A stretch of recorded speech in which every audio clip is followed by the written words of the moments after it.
Bismillahirrahmanirrahim. Assalamualaikum warahmatullahi wabarakatuh. Selamat pagi semuanya buat siswa Bapak di kelas 10 TTL 1 pada mata pelajaran muatan lokal atau MULOK, yang mana di sini nantinya pada pertemuan ini kita akan membahas terkait menerapkan arus listrik dan potensial listrik.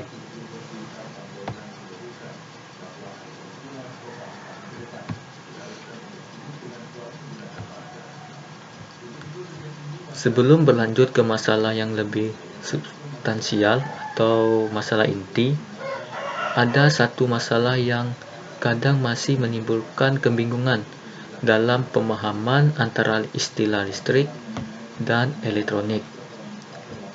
Dapatkah kalian memperjelas masalah tersebut? Ini pertanyaan ya. Dari masalah yang muncul? Dapatkah kalian memperjelas masalah tersebut? Ini solusi jawabannya atau penjelasan dari masalah mengenai listrik dan elektronik. Elektronik merupakan cabang dari ilmu fisika yang mencakupi perangai. Perangai di sini maksudnya tingkah laku dan dampak dari adanya pergerakan atau perpindahan elektron di dalam tabung vakum, perilaku gas, dan bahan semikonduktor. Sedangkan listrik merupakan cabang ilmu fisika menyangkut fenomena alam. Jadi kalau listrik, yang dikatakan listrik ini dia mencangkup fenomena alam. Ya.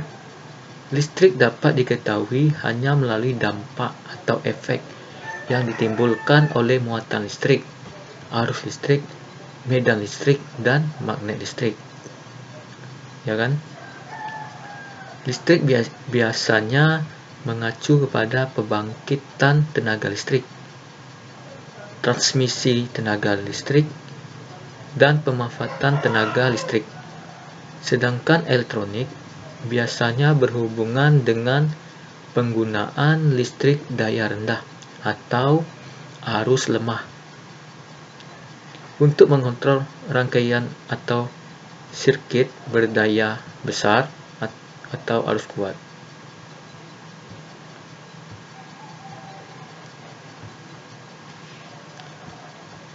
Materi yang akan dibahas pada pertemuan ini ada 2 poin. Yang pertama, poin A, konsep arus listrik. Yang B, potensial listrik.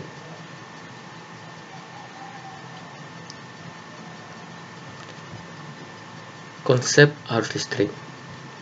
Konsep arus listrik merupakan cabang ilmu fisika menyangkut fenomena alam, sehingga untuk memperdalam energi listrik maka perlu menyelami fenomena alam yang dikenal dengan listrik statis. Listrik dapat diketahui hanya melalui dampak atau efek yang ditimbulkan oleh muatan listrik, arus listrik, medan listrik, dan magnet listrik. Yang pertama ada muatan listrik dan fenomena listrik statis. Dalam menjalani perikehidupan manusia modern, seringkali kita melihat dan bahkan merasa adanya fenomena listrik statis atau elektrostatis. Tahukah kalian bahwa listrik telah ditemukan sejak manusia mulai mengamati efek yang timbul dari 2 buah benda yang saling digosokkan? Bahkan mungkin kita pernah merasakan seperti sengatan pada kaki kita ketika berjalan di atas karpet yang terbuat dari nilon. Kita juga sering melihat fenomena alam yang kadang sangat dahsyat, yaitu petir atau halilintar. Peristiwa-peristiwa tersebut di atas merupakan gejala dari listrik statis. Listrik statis adalah gejala tentang interaksi muatan listrik yang tidak bergerak atau tidak bergerak secara permanen. Jadi listrik statis adalah gejala tentang interaksi muatan listrik yang tidak bergerak atau tidak bergerak secara permanen.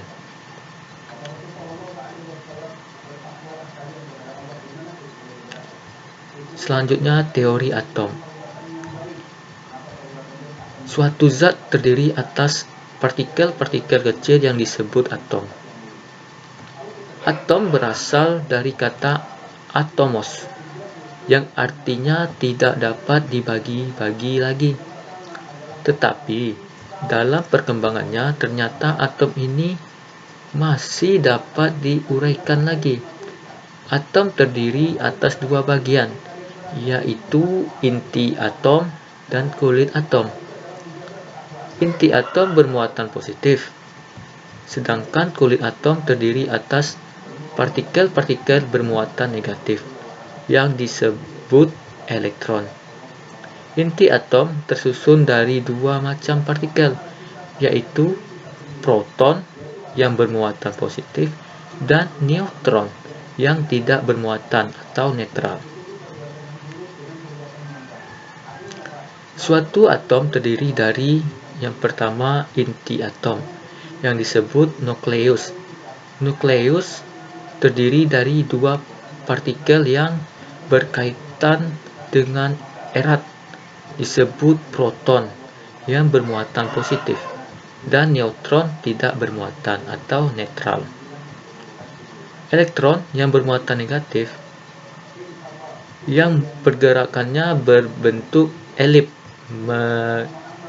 mengitari inti atom. Elektron yang terletak pada lintasan paling luar disebut elektron bebas.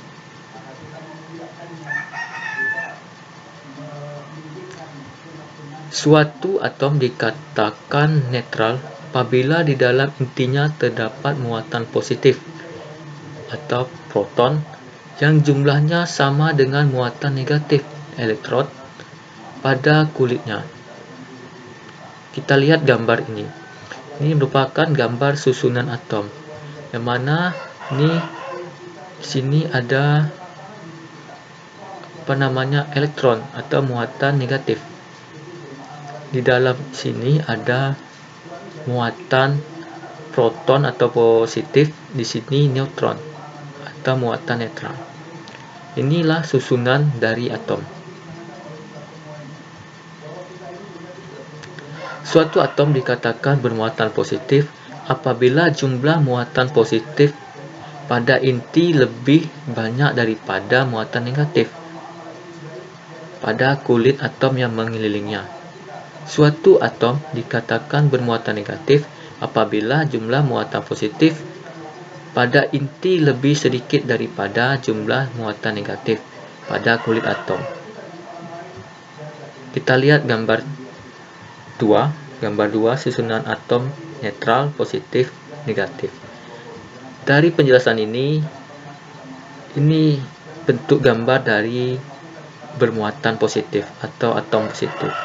Jadi di sini muatannya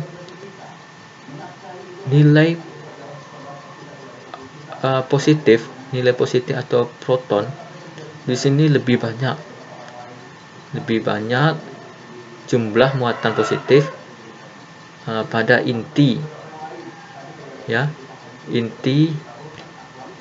dari muatan negatif lebih banyak. Sini 2 sedangkan sini 1. Maka ini dikatakan atom positif. Sedangkan atom negatif kebalikan dari tadi. Maka dia lebih dominan ke muatan negatif. Untuk muatan positif dia lebih sedikit. Maka ini dikatakan atom negatif.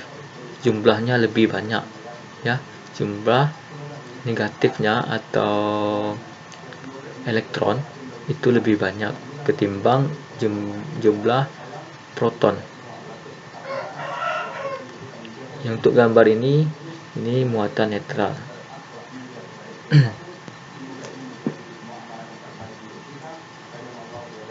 Selanjutnya, fenomena gaya listrik. Fenomena gaya listrik merupakan pengetahuan faktual yang ada di dunia listrik statis. Gaya listrik yang dimaksudkan di sini adalah gaya tolak dan gaya tarik yang timbul pada suatu atom tunggal atau kelompok atom. Gaya tersebut dapat ditimbul karena adanya kelebihan atau kekurangan jumlah elektron pada atom tersebut. Bila salah satu atom bermuatan positif dan ada atom lain yang bermuatan negatif, maka terjadi gaya tarik atau antara keduanya. Sebaliknya, bila kedua atom bermuatan sama, maka terjadi gaya tolak antara keduanya.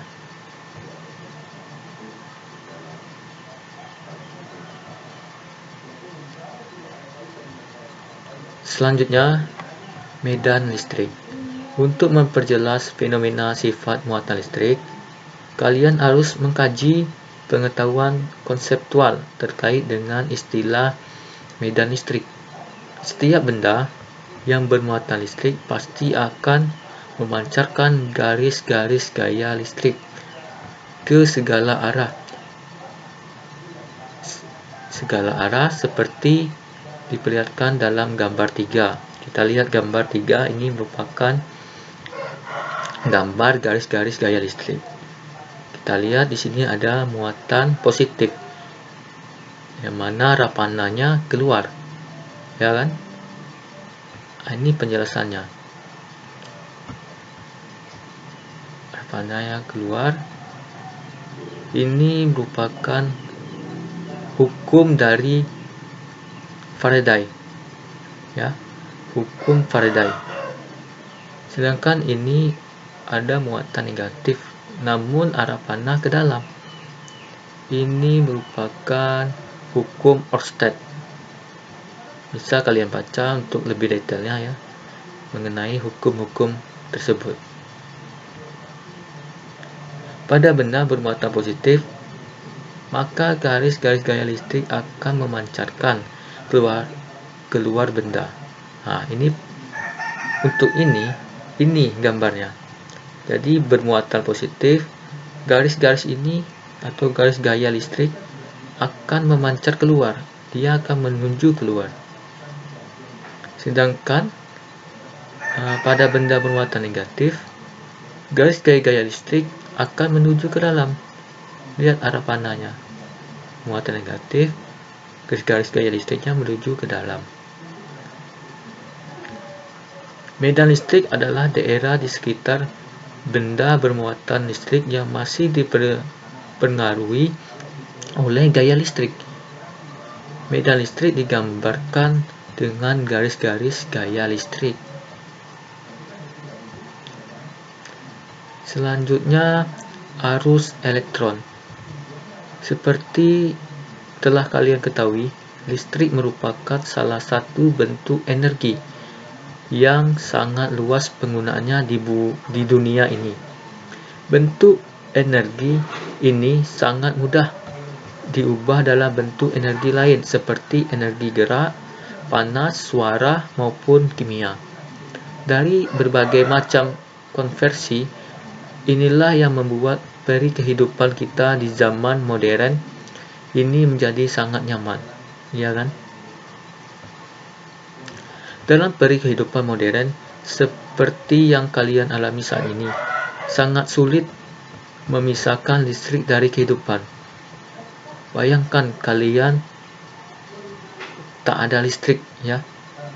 Bukan tak ada, mati aja sebentar kalian akan merasakan kesulitan, ya. Kita lihat yang terjadi di masyarakat, mati listrik padam listrik di PLN, maka banyak yang perkataan negatif mengenai kepada petugas PLN. Kenapa mati nih? Aduh, mati nih.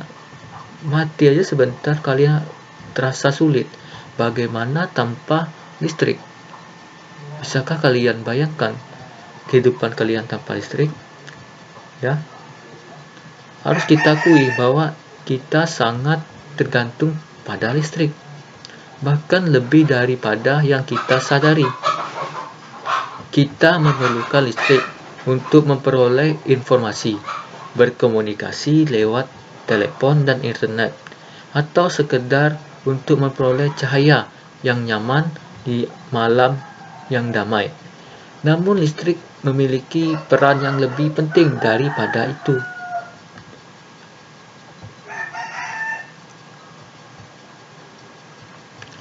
Listrik selalu ada di sekitar kita. Dengannya kita dapat melakukan apa saja dengan sangat mudah dan nyaman. Menghidupkan ratusan mesin yang mewarnai kehidupan kita. Mesin cuci, rum air kondisioner, televisi, telepon genggam, dan komputer adalah sedikit dari peralatan elektronik yang selalu ada di dekat kita. Ya, coba kalian bayangkan duniamu tanpa listrik. Tentunya semua peralatan canggih yang kalian miliki itu tidak berjalan. Tanpa listrik, dunia terasa mati. Sifat utama elektrostatis adalah tidak mungkin mempertahankan perpindahan elektron ini dalam rentang waktu lama, sehingga pergerakan elektron tidak dapat dipergunakan untuk keperluan yang lebih bermanfaat. Untuk dapat memanfaatkan pergerakan elektron pada hal yang lebih berguna, diperlukan adanya pergerakan elektron secara kontinu. Untuk selanjutnya, pergerakan elektron bebas secara terus-menerus sering disebut sebagai arus elektron.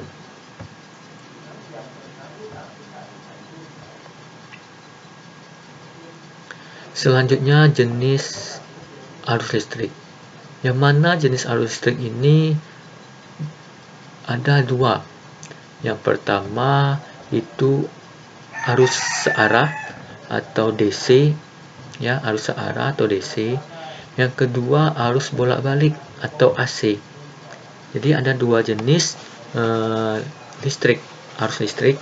Yang pertama itu arus searah DC dan arus bolak-balik AC.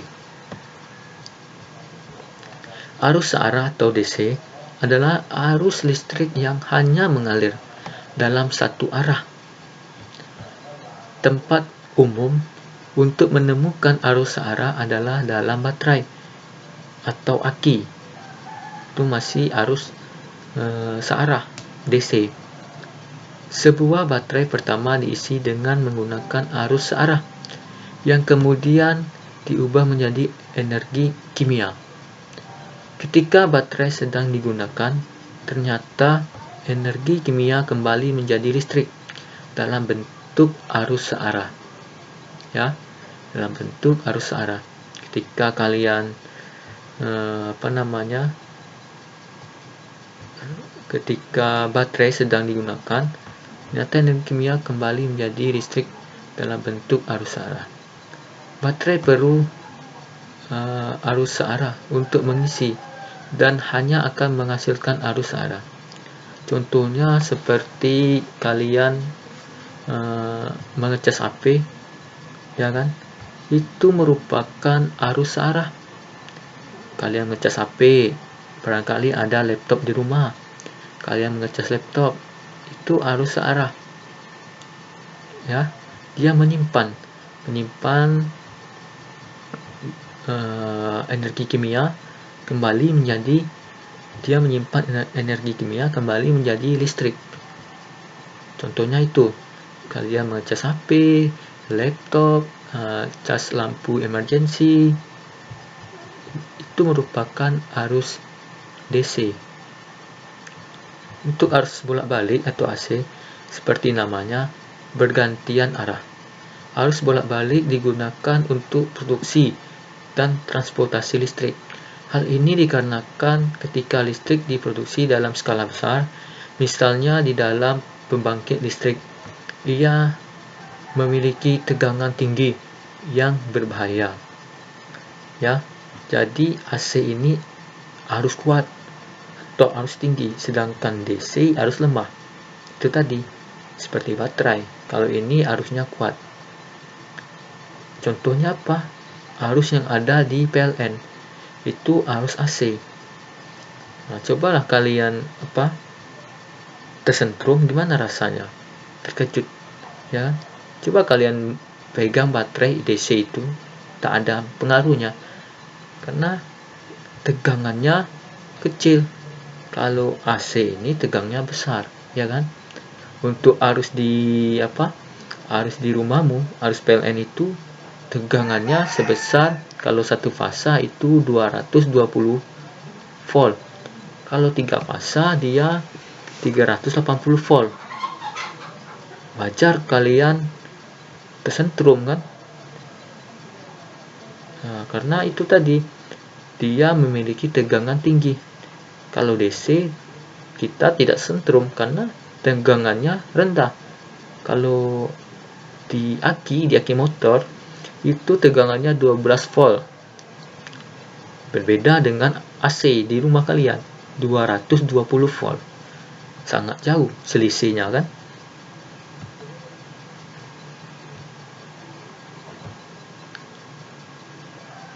Nah, di sini untuk simbol, ya.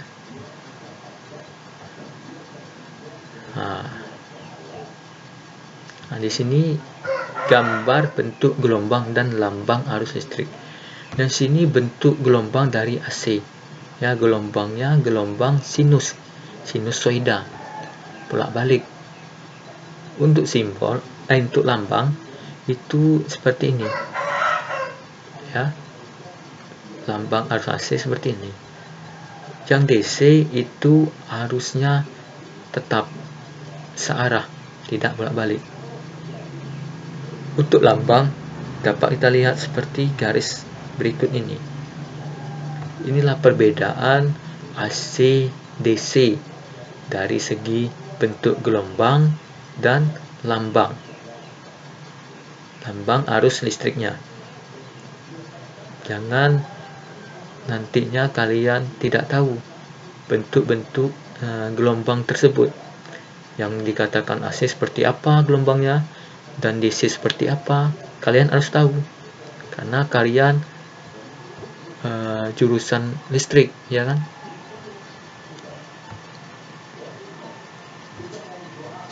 Selanjutnya kita masuk ke poin B, potensial listrik.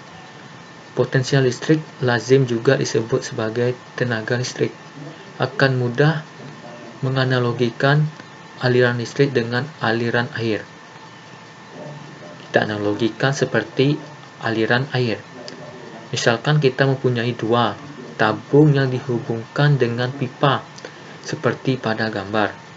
Jika kedua tabung ditaruh di atas meja, maka permukaan air pada kedua tabung akan sama. Dalam hal ini, tidak ada aliran air dalam pipa jika kita susun sama. Sebaliknya, jika salah satu tabung diangkat, maka dengan sendirinya air akan mengalir dari tabung tersebut ke tabung yang lebih rendah. Makin tinggi tabung diangkat, makin deras aliran air melalui pipa. Ini contoh ketika tabung posisinya sama, maka air tersebut tidak mengalir, ya kan? Kita lihat dia posisi sama tabungnya, itu pipanya, dia tidak mengalir. Jika kita tinggikan salah satu tabung ini, posisinya harus akan mengalir. Ya, inilah yang dikatakan bentuk energi potensial. Jadi arus itu mengalir dari positif ke negatif. Ya, arus itu mengalir dari positif negatif, atau dari kalau air mengalir berarti dari tinggi ke dataran rendah kan. Tidak mungkin air mengalir dari dataran rendah ke dataran tinggi. Jadi air itu mengalir dari dataran tinggi ke dataran rendah. Seperti halnya berikut ini. Dia mengalir dari ketinggian kan, semakin tinggi maka aliran energi potensialnya akan besar kan. Inilah kalau kita analogikan dalam bentuk aliran air.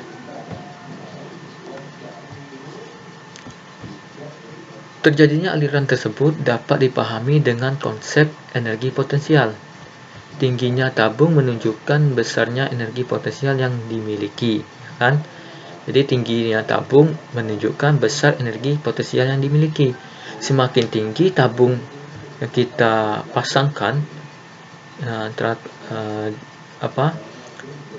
di pipanya, maka energi potensial akan semakin tinggi.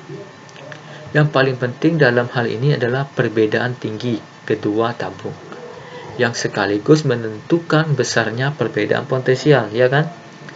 Kedua tabung itu kalau salah satunya lebih tinggi, ya, maka beda potensialnya akan besar. Jadi semakin besar perbedaan potensial, semakin deras aliran air dalam pipa, ya kan? Konsep yang sama akan berlaku untuk aliran elektron pada suatu penghantar. Yang menentukan seberapa besar arus yang mengalir adalah besarnya beda potensial. Dinyatakan dengan satuan volt.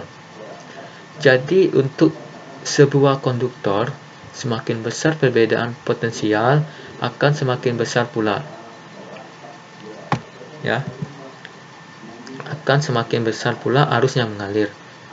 Jadi inti dari beda potensial ini kita analogikan seperti aliran air tadi. Jika salah satu tabung tersebut kita tinggikan, maka beda potensial akan lebih besar, ya. Energi potensialnya mengalir dibandingkan jika kedua tabung kita sama datarkan, posisinya sama, ya, maka energi tersebut tidak mengalir. Itu tadi, dia mengalir jika kalau di kelistrikan itu harus mengalir ke positif ke negatif, positif negatif. Seperti itu juga air mengalir dari dataran tinggi ke dataran rendah.